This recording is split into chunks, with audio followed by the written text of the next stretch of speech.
title here. And I should explain, this cutscene's playing. We start the timer when we gain control of the character, so some people have a modded save file that lets them load right after the opening cutscene. For the sake of marathon, though, I feel like showing the opening cutscene would be a good idea, though. Also, I'm too lazy to set up the modded save. That's the real reason why. And it was in this, our most desperate hour, that the greatest of Elysian tales began. It's about a minute cutscene. The lone warrior. So I guess I can explain the game a bit. Slashing his way this is kind of, I think technically people call it a Metroidvania, but it's probably one of the most kind of linear type games that has the name. But despite his it's victories, definitely got some exploration in it, but in the most part, you really have an objective and not too many ways to deviate from said objective.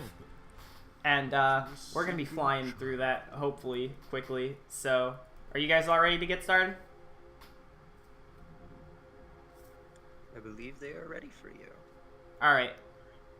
Then I'm going to count us down so that we can go in 3, 2, 1, go. So, immediately you'll see I'm kind of doing some weird stuff. This game is focused a lot on the action and like the fighting things and stuff, which you'll notice with a few mechanics very quickly. So, in order to give enemies like a bit of time to attack you, as well as make sure you're not just spamming attacks too much, this game has a lot of animations that have ending lag on them. And so we're going to want to cancel that a lot. So what we're doing right now is we're doing rocket jumps, where we're doing a melee combo, and then canceling the melee combo by jumping. At the same time in the combo, we get a big boost forward, which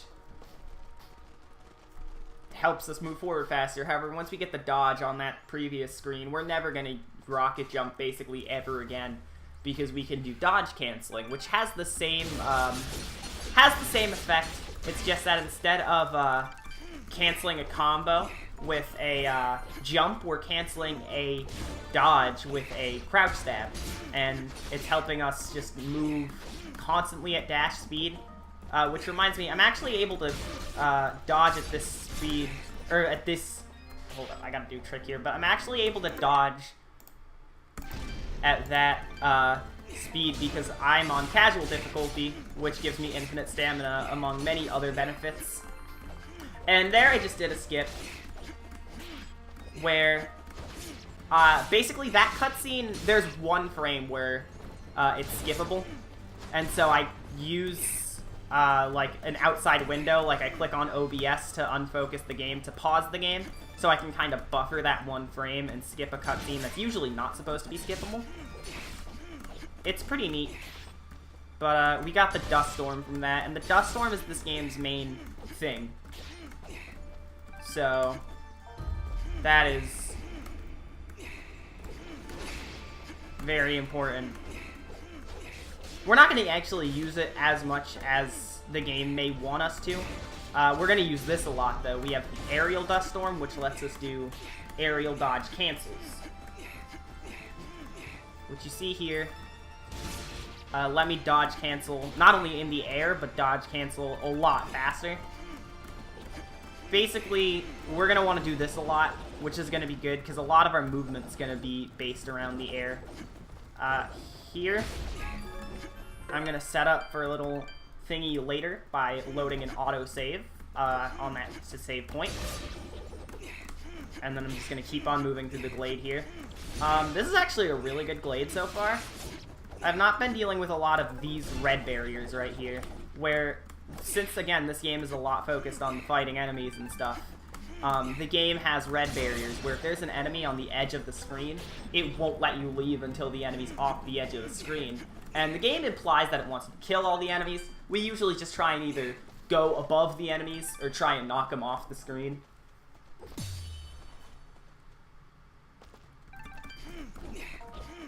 Because, you know, those are just two better alternatives. And our last bit of movement tech here, I'm doing a Rising Dust Storm, where I'm starting a mid-air combo, and then halfway through, I'm just canceling I'm canceling halfway through an aerial combo by using a aerial dust storm for a little bit of time to preserve the height. And I'm basically doing a part of the combo that elevates me without doing the part of it that lowers me. And hey, infinite height. And now we're in Aurora Village, which is kind of going to be one of the major areas of the beginning of the game here. It's going to be pretty useful. Even in later parts, we're going to use it to set up some skips, but for now, it's just kind of like our main area. You meet a lot of major characters here, like that was Ginger, and we're going to meet the mayor pretty soon as well. Who's going to thank us for saving a farm that we didn't actually save, because when I did the Rising Dust Storm stuff, I flew over the trigger to start the mini-boss that, where you save the farm. I think I need to sell 3 of these, yeah. Do I have enough stuff to sell? No, okay. So I usually want to have enough stuff to sell to buy 6 teleport stones here, but I'm 20 gold short. Okay. So I'm gonna just buy 5 and buy the last one later. Good. And then that's the mayor. We have to talk to him to get the quest to continue on with the game. The way the game tracks progress, you'll see the bottom left corner. There's a quest called Dust to Dust. That quest is basically just the main quest of the game, and the game updates your progress by reading what your current objective in Dust for Dust is. And certain things will change what the objective is listed as. Here, I'm getting absolutely destroyed by terrible luck, so I should explain what I did. So if you remember stuff with, like, Aurora Village and the Glade, there were these cutscenes at the beginning where it showed me around. What I did at the edge of Aurora was I bullied an NPC into the loading zone, and then I exited the area at the same time I talked to the NPC, so that cutscene override the cutscene where it introduces me to the forest here, and it saved about 7 seconds. It takes about 7 seconds to set up, and the cutscene is about 15 seconds long, so it actually saved 8 seconds. Let's go. So now we're in the forest here, and I'm actually doing pretty good with red barriers. As I mentioned, if you can't get an enemy off of the screen where there's a red barrier, you're going to have to fight the enemies. And we're actually not going to want to fight a lot of enemies throughout the prologue in Chapter 1, not just because it's slow to do, but for a reason you'll see, hopefully, if I get it. It involves experience points, I'll tell you that much. So I'm going to hope I don't have to deal with any of these red barriers throughout the forest here. Which includes using Fidget here to try and stun enemies in place. Fidget can fire projectiles that I can combo with the Dust Storm to do absolutely crazy stuff. It can keep enemies in place, and since I have infinite stamina, I can use it infinitely, which is great. Stalling a little bit there, let those enemies stay there so I could get onto this screen fine. And I should explain how I'm moving so fast right now. So you might notice that, hey, sometimes I'm flying upwards super quickly when I'm, like, not Rising Dust Storming or anything.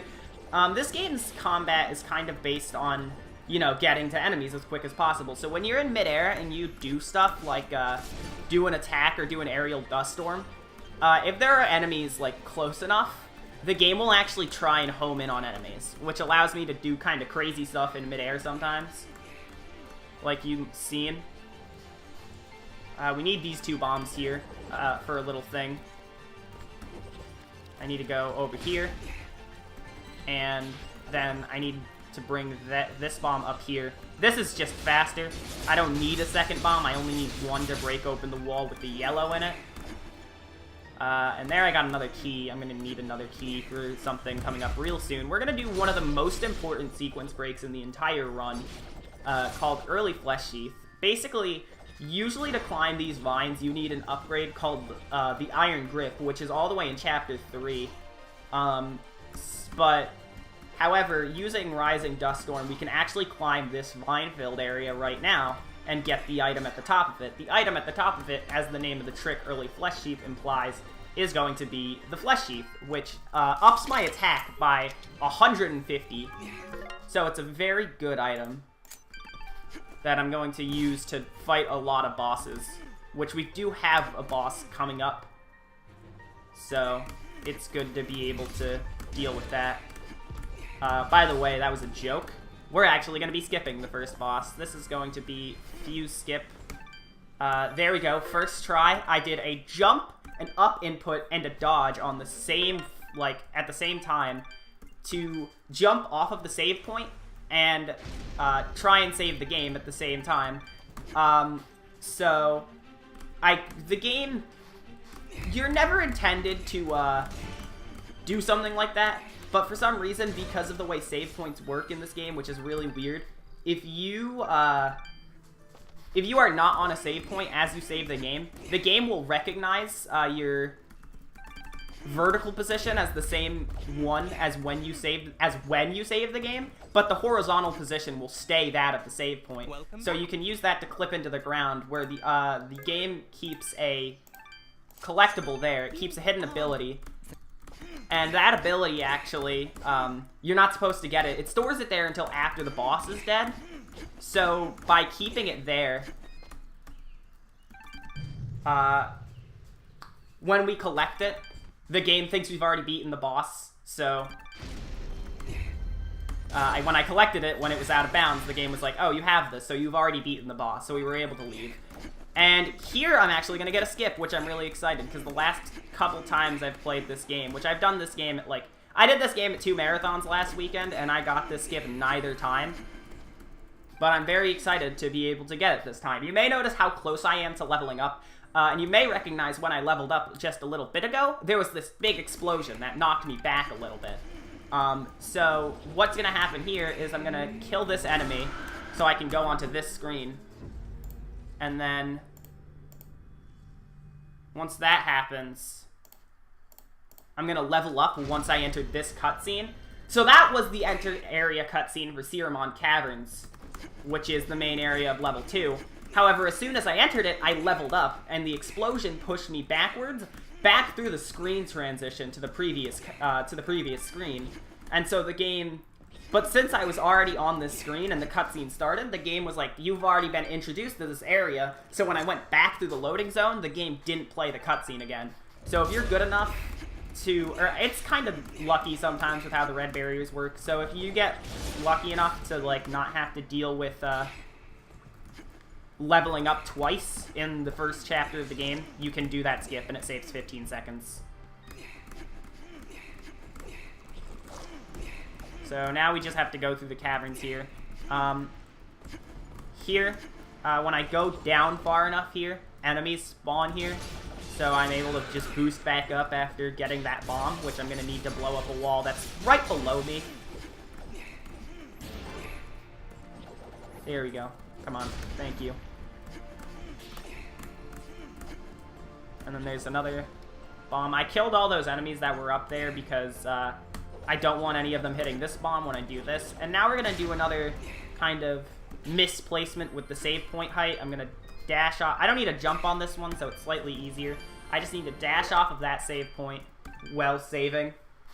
And then I go in the wall here, and this skips 2 kind of sets of cutscenes. You notice I've been able to skip cutscenes, but there have been some cutscenes where I skip the dialogue, it plays like an animation or 2, and then it gives me another set of dialogue I can skip. Basically, there's 2 sets of, 3 skippable dialogues in that one room. But by going under the floor, I can skip that, and it saves a little bit of time. I was supposed to go back in bounds, at the beginning of this room, but I messed up. There you go. Yeah, so you can go back in bounds, using...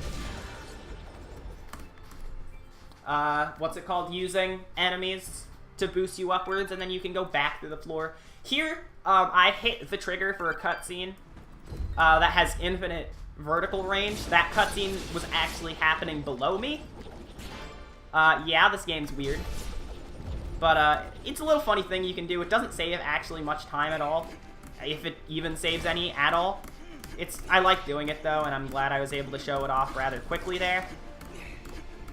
That was really lucky. That's one of the few screens that usually is basically required to fight enemies to get rid of the red barrier. So the fact that I didn't have to do that there, I'm like really lucky. This is another screen like that where there's like an 80,000% chance you're gonna have to fight enemies. But whatever. I skipped that one red barrier. That's usually really hard to do. Trying to get a boost off of the spider here to go all the way up. And then boost off of this guy that's going to be on this screen to go right here. And then I hit this. I'm going to do another kind of messing with my height. Or messing with my height on a save point thing. To get stuck, because that's what you do all the time. There we go. So now I'm going to try and skip a little mini-boss thing here, where that was really bad almost. I'm going to try and stay on the really low parts of the screen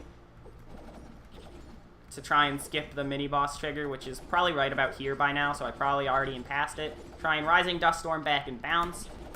And then what I'm doing here is, by turning around right as I hit the screen transition, it makes me exit the screen right as soon as I enter it. And since there's an enter area cutscene on that screen, by leaving, the game's like, okay, you've already been on this screen for the second time I enter it, and hey, I don't have to watch that cutscene, another 15 seconds save. So now we meet Bopo, who I was supposed to meet in that cutscene I watched at the wrong height, but I did not because I watched it at the wrong height. And basically, we have to help them because their father is sick, and the water that helps heal is not running. So we're going to try and have to get it running. But first off, I'm going to go up here. And this bomb wall will be important later. I also talked to the grandpa guy because he has an item that's really good. And that is the red resonance gem, which lets me open the red resonance gate, which was that thing I just opened. So now we're in a lower part of the cavern below the village. Mudpot's kind of like a village down here. I should mention that if it wasn't readily apparent to anyone. It is a village. Not really as important a village as, say, Aurora, which we're not going to see much at this point. We're going to see it one more time in the run, but not for a conventional use. So I guess I should mention one thing that's going to actually be important with an upgrade we're getting real soon. You might see me getting a lot of speed off of some of my dodges sometime. If I'm on the very edge of a platform and I do a dodge like this, I'll actually get like a lot more distance and speed off of the dodge, which is kind of weird, but pretty cool. We can use it in some cases whenever we need to dodge off a ledge. Or another thing we can do off a ledge is slide, which we just got right now. So yeah, now we can slide through small holes, kind of Mega Man style. You hold down and press the jump button, and look at that, you're sliding. It would be pretty fast, however, we do have dodge cancels on our side, so we're not going to use them as often because there's no way to cancel them like you can dodges. And here, I'm going to go up here. You might have noticed I peeked upwards onto the screen for like a second or so while I was in Mudpot. If a screen leads to the world map, whenever you go to the world map, you can enter the area from that screen. So I went on that screen, so after getting the slide, I could just use the teleport to go back there. And I guess I should take this time to clarify. That's not a warp. This category, you might have noticed, is called Warpless.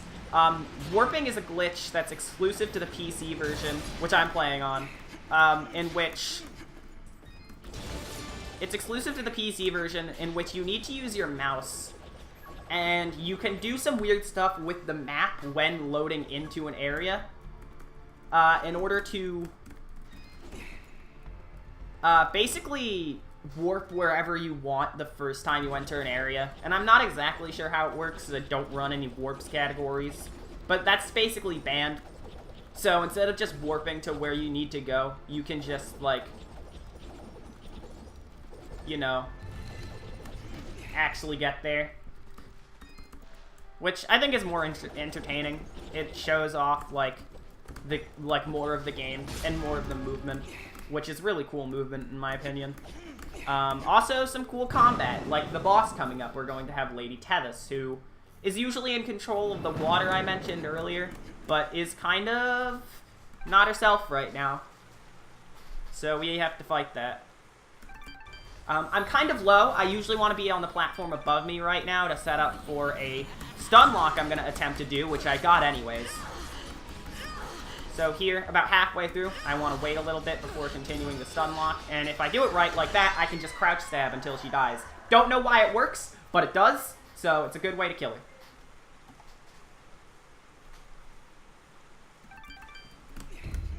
And with that, we're going to get out of here.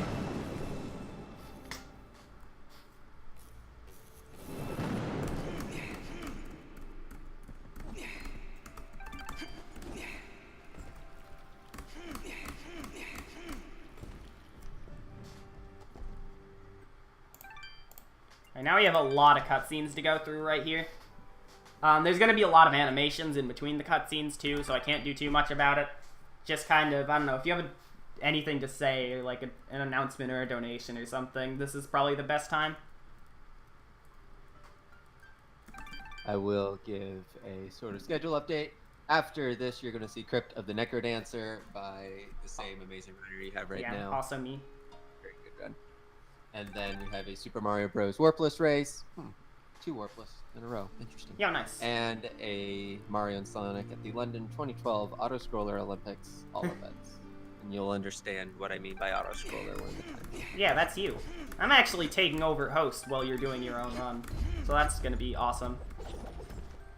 Yes, there will be plenty of times to do plugs and donations. Nice. So if you want to donate there because we have 19 minutes of auto-scrollers we got to get through somehow. I mean, you can donate at any point, really. And if you donate $10 at any point, you get in the running for something. I think, yeah. I don't know. Oh yeah, also, this is our main villain. Donate at any time. The link is down below. Alright, yes, that was our main villain. We were supposed to watch a cutscene with him after Chapter 1. However, based on the method I used to leave Chapter 1, I didn't leave Chapter 1 on the screen. I'm supposed to leave Chapter 1 on. So it didn't play that cutscene, because that cutscene is actually told to play when I leave Chapter 1 from a certain screen. Also, I did another cutscene skip there. So by loading the autosave, usually the game waits to play this area's welcome cutscene until, like, you're on the second screen. However, by loading the autosave from the save point on the first screen, the game loads you into this area, obviously, because it's part of this area. But it doesn't recognize it as, like, a place before the cutscene. It recognizes it as its own area, so... as part of the area, so it skips that cutscene. So this is the Sorrowing Meadow, and there I just got an item called the Pentant of Beauty, which upgrades my attack by another 60, in addition to the Flesh Sheath's 150. So we're just powering ourselves up more for later game enemies, which are going to get very harsh. Despite all the upgrades we're getting, we're not going to be doing the greatest on attack coming eventually-ish. We will have another opportunity to get ourselves a good amount of attack upgrade, which I'll talk about more when we get over there. There was a mini-boss I was able to stun lock by crouch stabbing and then just juggle, or not by crouch stabbing, but by sliding under them and then just crouch stabbing. Well, juggling by crouch stabbing. There we go, those are the words I want to use. And here I'm going to set up a trick called Sorrowing Bomb, where I'm going to take these 2 bombs and try and carry them far enough to use in a later part of the level. Something I never explained earlier when I was doing something similar to this to get to Lady Tethys earlier than intended by using an alternate path, which is what I was doing with that bomb while explaining what warps are, is that if you just go back and forth between screens, you can kind of mess with the bomb timers to make them way longer than they're supposed to be, which allows you to do some crazy bomb stuff like you're seeing right now. Also, we met Cora there. Cora was a character we originally were supposed to save back at the end of the prologue. However, as I've stated, I kind of, you know, flew over the prologue mini-boss. And there was Soaring Bomb. I used the bombs from a few screens ago to blast those holes open instead of getting bombs from the left of the left side of that little tunnel. Saves a little bit of time. Please, just thank you. Now I need another bomb, which I'm gonna use. Go down here. I need to break all the things in this tube. And there's a bomb right here, which I need to use. I'm supposed to have the Iron Grip by now. I mentioned back in Chapter 1, you get the Iron Grip in Chapter 3, which lets you climb vines. And I'm honestly supposed to have it. I flew over a part of the level where I was required to have it. I was supposed to be required to have it to get into. So I had to do more stuff without the Iron Grip. But it's fine, because I did it. And now I'm going to just make a quick pit stop over here. If you remember, the same reason I did that thing back in Chapter 2, where I went onto a different screen just to warp to it from the world map later, that's the same thing I'm doing with that screen right there. So I get onto that screen, leave, and then continue on my way. Cora tasked us with getting 4 items from 4 mansions. So we can do them in any order. We're not supposed to be able to do them in any order. We're supposed to do one specific one first, which has the Iron Grip, and then with the Iron Grip, we can go to any of the other 3. And we don't care, though, because we can fly.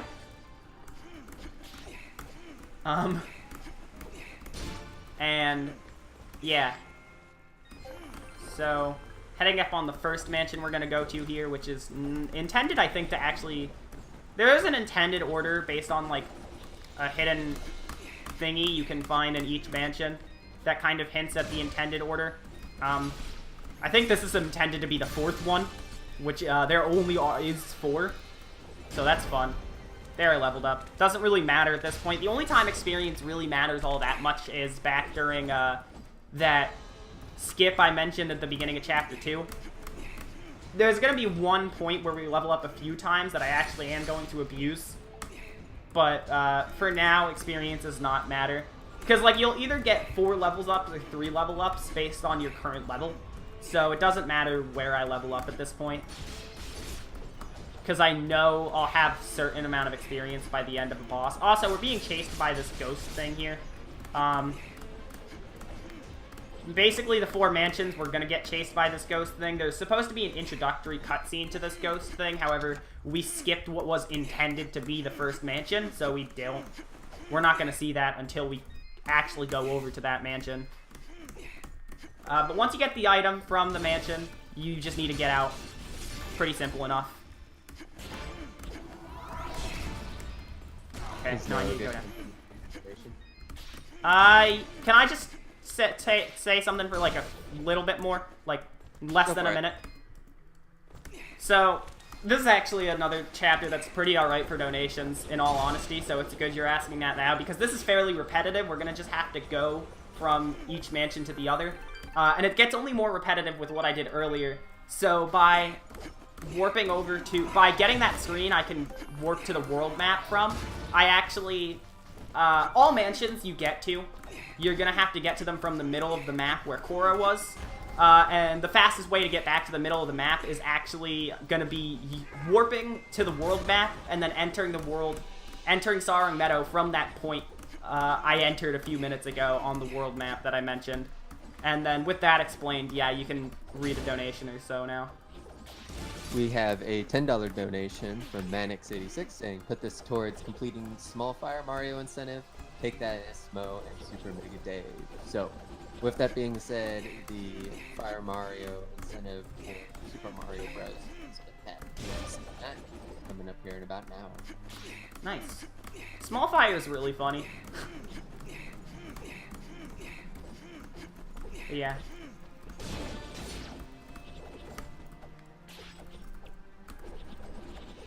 I'd actually like to give a shout out to someone in the community known as Glimmy, who does the mansion that everybody else does second last for some reason. Nobody knows why, but they do it, and it's actually a viable route.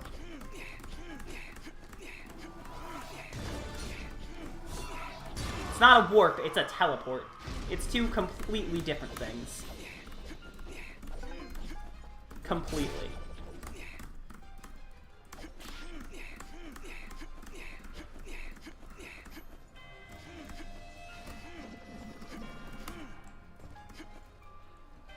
Oh yeah, Esmo practicing their speedruns. Very good job. Alright, here we have our second mansion. This is my favorite name. This is my favorite mansion name. Samachua Mansion. I have the mansion names memorized because I don't know, actually. So we did Nanoth Mansion first. Nobody cares about the mansion names. I just did it to make my splits look cooler. But this one's pretty simple. I also have to make sure I actually collect the item at the end of each mansion, so there was the second item there. Once I collect the fourth item, there will be a cutscene, so I can use that to make sure I haven't missed an item. But I don't think I missed an item. And if I did, well, that's not good. Gonna get a... Okay, that's a better boost. I'm also gonna go down here to get a boost over that wall that I flew over earlier. And then just fly up here. Now we're gonna go to the bottom left, which, when I talked to Cora, I got a green resonance gem. And so I can use that upcoming to go to the bottom left mansion, which is where I'm intended to go first. We're gonna get the iron grip soon, basically, is what I'm saying. Also, these necromancers, they're awful. You cannot hit them with... You can only hit them using fidget. So you kind of have to make your movement... Do your movement correctly so that you can kind of bully them using your dust storm to get them off of a screen transition. Because if they're on a screen transition and they're red barriering you, no. You're just done for. The game is just going to not let you live. So you really have to watch out for them. Fortunately, that one right there is the only major Necrodancer that's a threat. And so we found a way to make it, like, never a threat. Which is why I'm doing specific dust storms at certain parts. So now we're on our way to our third mansion.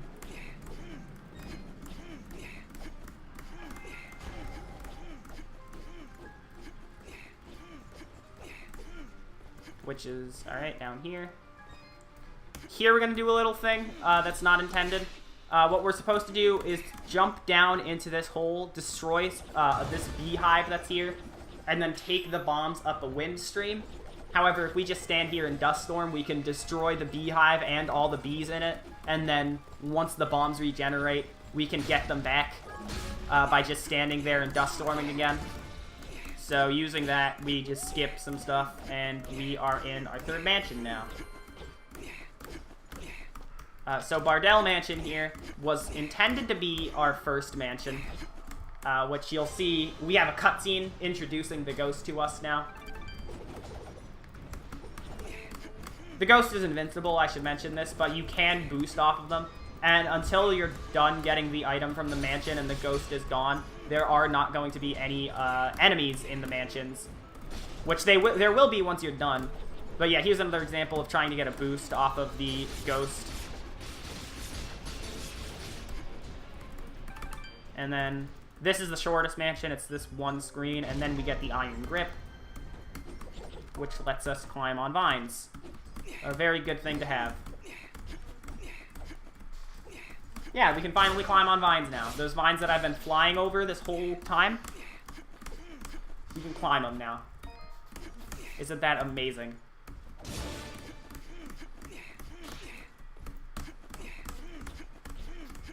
And this mansion has a teleporter back to the central area right to the left of it, which the rest of the mansions do not have something like this. So we can save a teleport stone by not having to teleport back to the area I usually teleport back to from after a mansion. And now I'm going to go up here on our way to our fourth and final mansion, Dorimo Mansion. Or Dorimo, I'm not quite sure. Game's weird. Lots of weird names, like Dust. Who names their child Dust? That is unfortunate. No, in all actuality, I never explained that part of the story that was introduced in the beginning. Dust is actually just an amnesiac does not remember anything. There's the sword. The sword that we have flies to him suddenly and calls him Dust, so we just kind of go by Dust, even though we don't really know who we are. Who we are is explained very weirdly.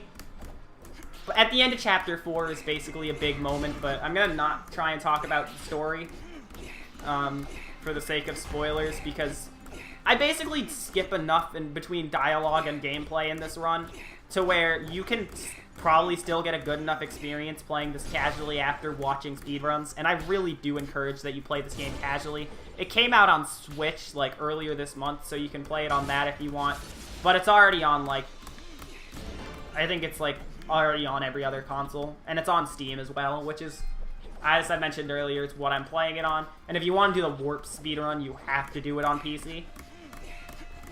So, you know, whatever you want to get it on, you can. And then here's our final mansion. This one is... Oh, my bad. This one is probably the most fun to move through, in my opinion, because it's got a lot of, like, interesting, just, like, boost places and places where you have to gain a lot of height using the iron grip. Jumping off of vines is surprisingly fun because of just how quick you can do it.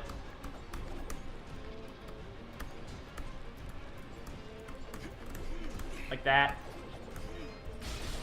Also, just a really lot of boosting off of the ghost here, which is something I wish the mansions kind of used more in Speed Tech. So we're going to collect this. This cutscene signals that we've gotten all 4 items.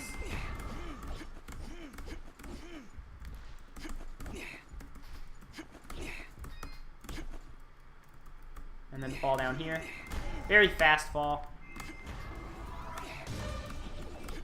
Navigating this mansion with enemies is painful.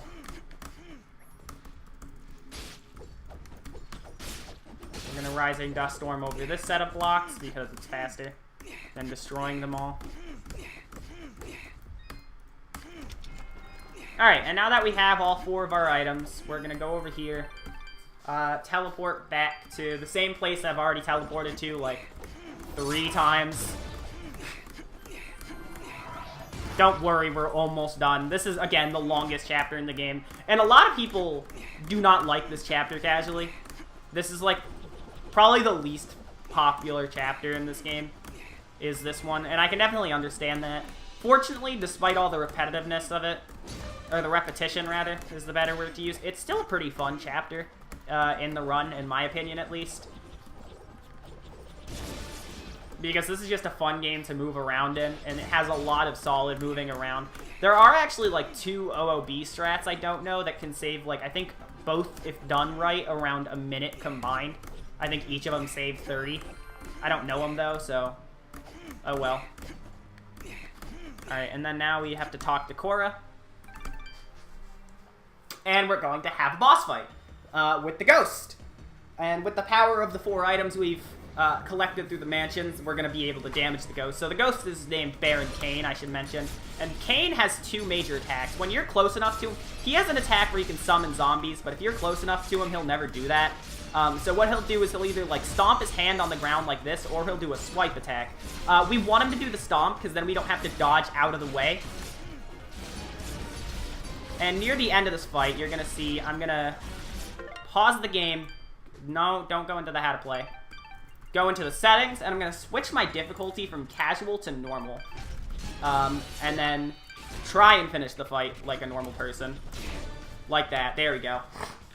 That was scary, actually. Because if you die on casual, you get free revives, but you need a reviver stone to revive after dying on any other difficulty. Now we're going to level up all the way to level 9. And so, here I'm going to use this. Okay. So, what just happened there, you may ask? Good question. There we go. So I switch back to casual. There are some accessibility settings that are locked to being on when you're on casual difficulty, and one of those is skill gems. So, skill gems, basically, whenever you level up, you get a gem which you can put towards one of 4 stats. If you're playing on casual difficulty, the game will auto-assign it in the order of HP upgrade, attack upgrade, defense upgrade, and fidget power upgrade. Fidget being the projectiles that I don't really use at all. However, if you're on normal, you can assign them yourself. So by switching to normal difficulty at the end of that fight, and then we get like 4 skill gems from going from level like 5 to level 9.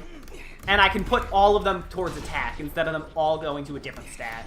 So we switch difficulty there just to up our attack like a lot. And that's going to be our last attack upgrade for the run, actually. And this is Blackmore Mountain. This is going to be Chapter 4. This is my favorite part of the run and the game. It's just a giant climb up a giant mountain. And it's a ton of fun with all the movement in this game. We're going to have some big skips coming through this area. But first off, we need to go over here to allow some pieces to fall into place. We just need to get through here as fast as we can, and there's going to be a mini-boss. And this is one of my favorite things to do in a marathon run, because what I'm going to do in this next part of the game raises a lot of questions from people that don't know the run. So, if you have a very obvious question that may pop up from what I'm going to be doing in this next part, please ask it, because I'd like to laugh at your confusion. But we're going to fight this mini-boss here, because as you can see, there's an ability behind the mini-boss, and we want that ability. One thing I can do to make this mini-boss good is if I knock them into the spikes like this, I can just get them, make them take 100 damage, like, constantly by being, like, hugged, like, like that. Basically being clipped into the spikes, that you can do a lot of damage with that. There we go. So here's our... Nope, never mind. Please, just... Thank you. So now we have the double jump. Which is pretty good. I really like double jumps, so this is a nice addition.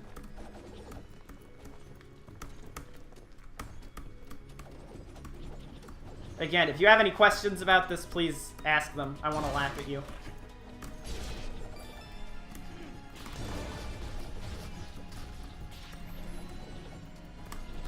Alright, we need to go up here.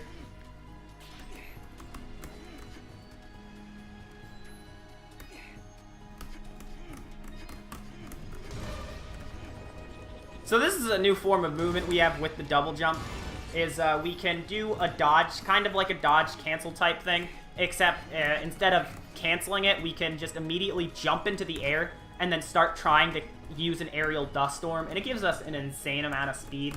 That's not the answer to the question, though, that I'm thinking of. But, this is a thing that might raise questions. What the heck's happening now? I need to get rid of this wolf, because it's going to get in my way otherwise of what I'm about to do. What I'm about to do is this. So there's a small little place there where I can just clip in, like, I can dodge in between 2 small hitboxes and get out of bounds here. And now, what I want to do is this.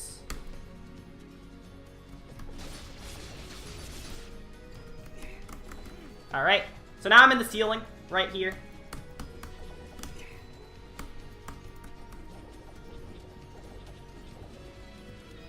And once I fly up here, I want to be around here to spawn some enemies that are in this area. And, okay. There you go. Alright, so that was Ice Cave Skip. What you're supposed to do in this part of the game is, go through this ice cave to cause an avalanche so that you can continue climbing the mountain. However, by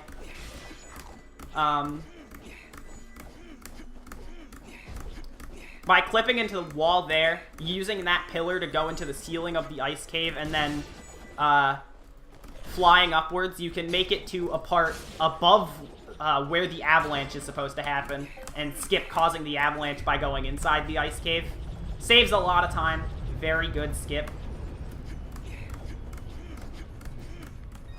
And now we're just going to continue up Blackmore.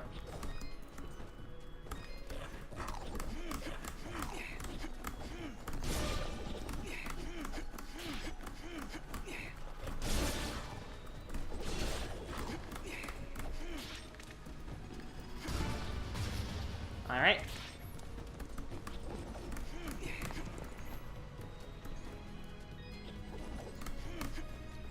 Here I want to go this way, so this enemy I want to boost off of right here. I'm going to use my double jump.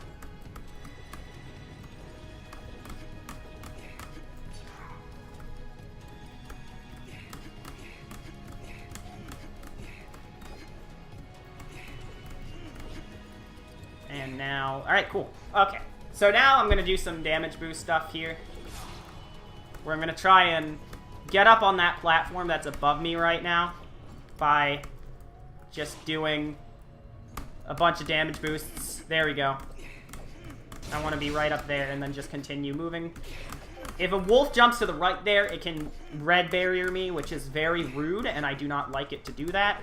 Here I can boost off of that by luring enemies with a double jump. Here is actually, there's wind pushing against me. However, I have weather effects off, because if weather effects are on and you can see what this wind looks like, it would kill my bitrate more than this game already does by just existing. So, yeah, they're off, but there is a wind pushing me to the left right now. I'm just dodge canceling right past it all, though. And here we're going to have a pretty big skip. There's supposed to be a mini-boss fight with a few, like, guards. However, I'm going to skip it by flying over it. I'm going to double jump, and I'm going to start just getting in some rising dust storms. Once I'm here... this is bad. I did not want to hit this cutscene, because this will start the mini-boss. I'm just going to load the autosave that I hit. And then try it again.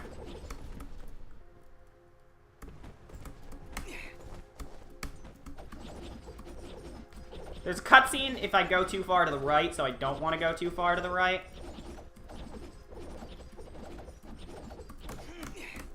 And there we go, second try. That's kind of a tricky one, because there are some skips like that are a bit more lenient, but that one you have to be, like, directly against the... You have to be directly against the ceiling there. And when you're against the ceiling like that, sometimes the game will just not give you what you want. Like, it'll just lower you because, like, the game doesn't want you hugging a ceiling like that, obviously, while you're flying. Which you're not supposed to be flying. I should stress that. I'm not supposed to do that. So, yeah, there we just learned a lot about the story that I'm not going to talk about for reasons I mentioned previously. Did not want to do that. But now we have another cutscene with the main villain before we head into the final chapter of the game, which is exciting. Before I do that, though, before I go to the final area, I'm going to go back to Aurora Village one last time. So I can do Failed Glitch again. I did Failed Glitch to skip the Enter Area cutscene for the main area of Chapter 1. And now I'm going to do that for the main area of Chapter 5. Which is the Moonblood Camp. So I'm going to load into this, and then I'm going to have a fail cutscene that I can skip. There's another NPC you can do this with on the left edge of the village, but it's slower to do it with that enemy than it is with this guy, or with that NPC than it is with Fail, so we use Fail. And here we're in Moonblood Camp. So here's the question I was hoping someone would ask. If I have an infinite height glitch, why did I get the double jump? Well, I'm about to do a skip here called Yellow Gate Skip, where I'm supposed to do two things for the Moonbloods in order to get a yellow resonance gem. However, so that I can move on further through Everdawn. However, there is a way that I just demonstrated to go out of bounds here in the Moonblood Camp. And right there we go, right above me, you see the yellow gate. So that was Yellow Gate Skip. This skip requires the double jump to do. However, it saves more time than double jump skip. So it's worth it to take so it is possible to skip the double jump, obviously. But it is actually faster to take the double jump so that you can do Yellow Gate Skip, rather than doing double jump skip and then having to get the yellow gem. So if that answers your question that I wanted you to ask, but you probably didn't, you're welcome.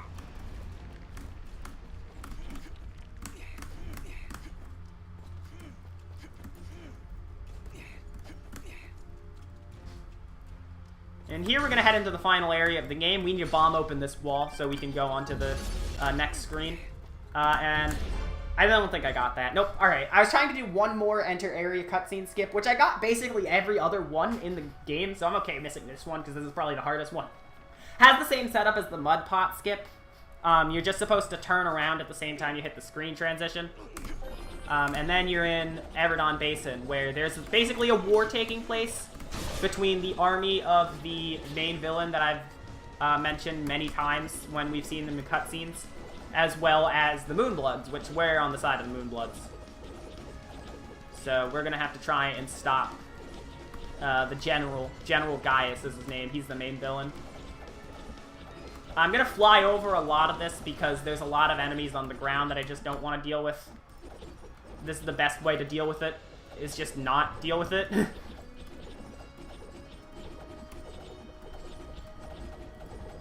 And then once we get to here, we're on the 4th screen. I noticed the mini-map gonna be pointing upward, so around here, I'm gonna start just doing dodge cancels. And, alright. Once I'm up here,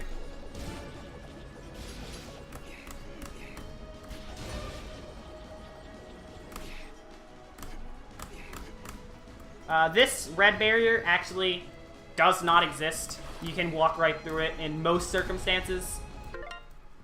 I did not want to hit the map button, but I accidentally hit the map button. We're good. Dang battleships, though.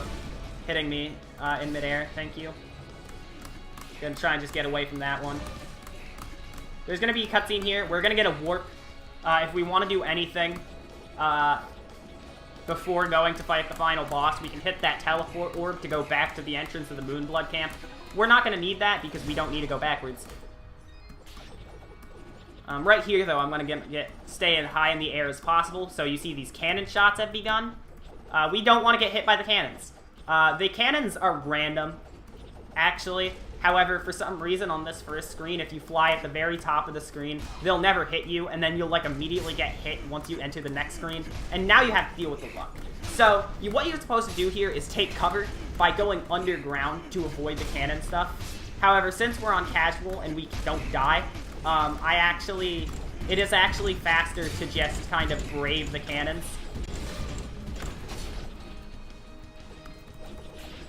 Instead of doing the underground stuff.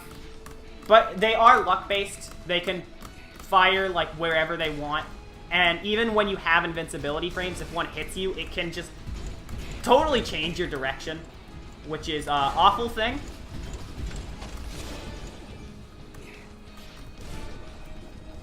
There are bloms on this vine, which allow us to climb up it like that instead of actually using the vines.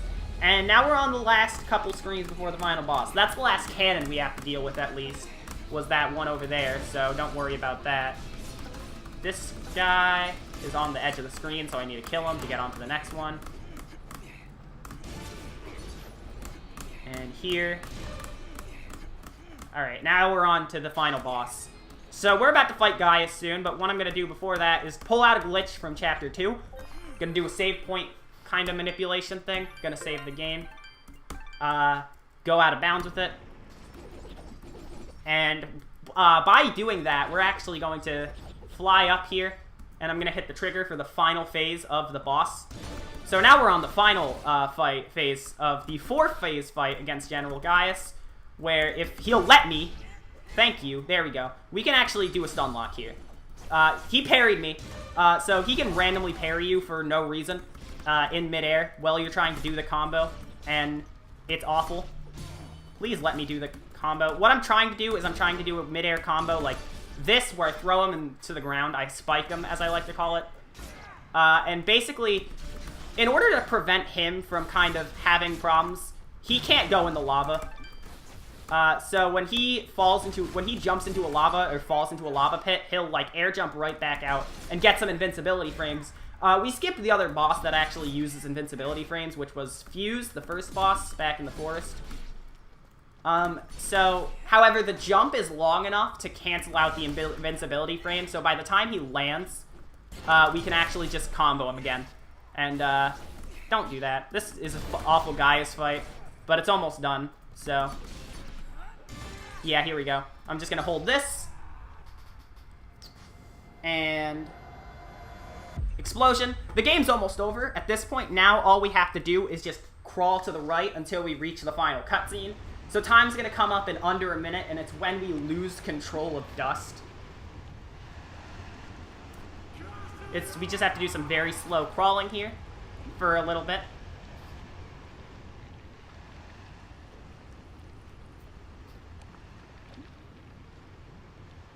Very slow. This is the most annoying part of the run, for sure. Is just waiting for this crawling to be over. It's almost over. Come on. And... time. Alright, that's the game. You're not Cassius. Yes, I am. Yes, you are. But Cassius is gone. Alright, cool.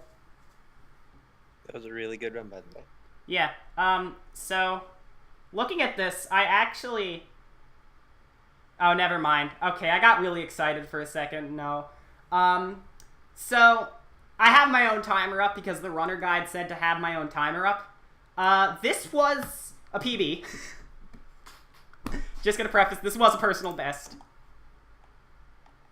By a little bit over a minute, about a minute and 15 seconds. I thought I bopped fifth place, but fifth place is 53:40.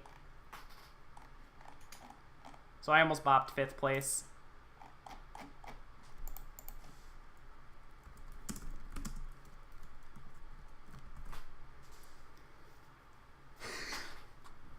Alright, cool.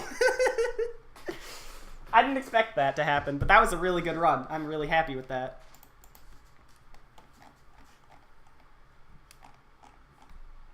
So,